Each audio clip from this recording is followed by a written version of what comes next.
And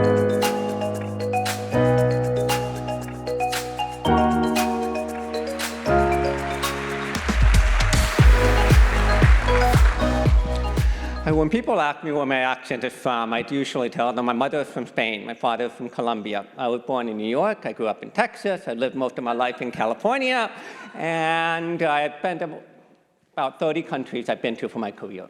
The world feels like my home. We live in Seattle now, and Seattle, like a lot of places, is a bubble. What isn't? And so we decided to take our kids worldschooling. Worldschooling is immersive homeschooling while traveling. And so in our case, what that meant is that we went to 21 countries in the course of 1 year. Some for as little as 3 days, others like Tanzania for about 2 months. We called it Tesseract because it added a fourth dimension to our learning. Now, how did we do this? Well, to begin with, we packed really light, just one backpack each for the entire year. Luxury items included things like touchpads, packed full of homeschooling materials, and also a Roku so we could keep up with the good place. We lived a lot like a local, as much as we could, sometimes staying all 5 of us together in one room.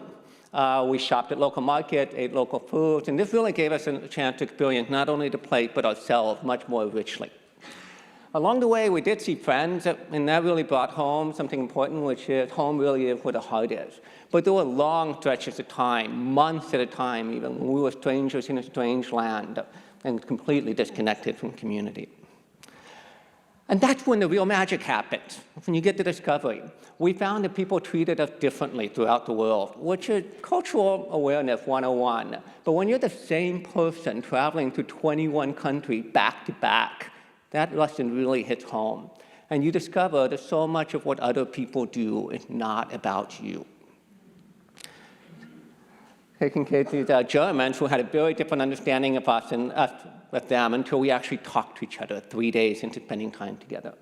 But there are more nuanced stories. Like this is our friend Yaya. He has a college degree, but he can't get a job because the government discriminates against people from Pemba. Now, before him, a generation before, the British were the oppressors, the colonizers, and before him, the Omanis, who ran a brutal slave trade in that area for centuries, and before that, rival ethnic groups. But to really appreciate Yaya's story, you have to step outside of your own bubble and get comfortable with layered and old stories and with ambiguity. In Varanasi, we saw cows eating trash. We saw a cremation fire burning 24/7. We saw a body being dumped into the river. We learned to get comfortable being uncomfortable. This year in a train station in Delhi, we were delayed for about 6 hours. And at that point, an announcement came over the intercom. Inconvenience caused is to be expected. To be expected? Well, yeah. At different points on our trip, my cochlear implant broke, and I couldn't hear periods at a time. I had a 2-inch gash on my foot in the Amazon that left me at risk for sepsis. An old friend completely vaporized while we were thousands of miles away.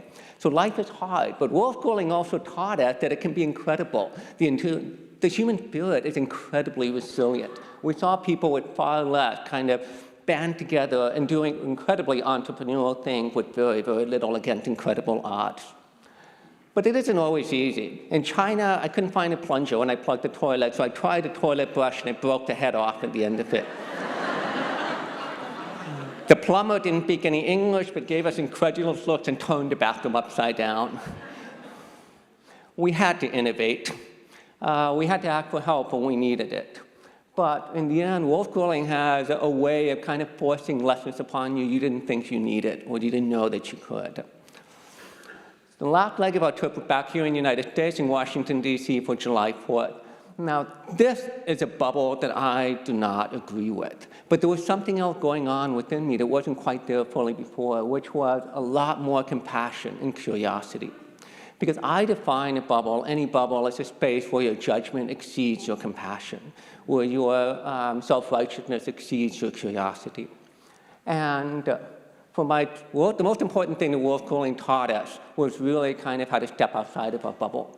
And it made my children more engaging human beings, and it made me a better parent and a better professional. So I implore you to get out of your bubble. You don't have to travel the world to do this. Talk to people whose ideas you disagree with. Step outside of your comfort zone. Be mindful about what you surround yourself with. Feel free to email me or visit my website for a lot more, including how we handled carbon offset for writing that my children did and for the cutest Irish dancing that they did across 5 continents. Thank you.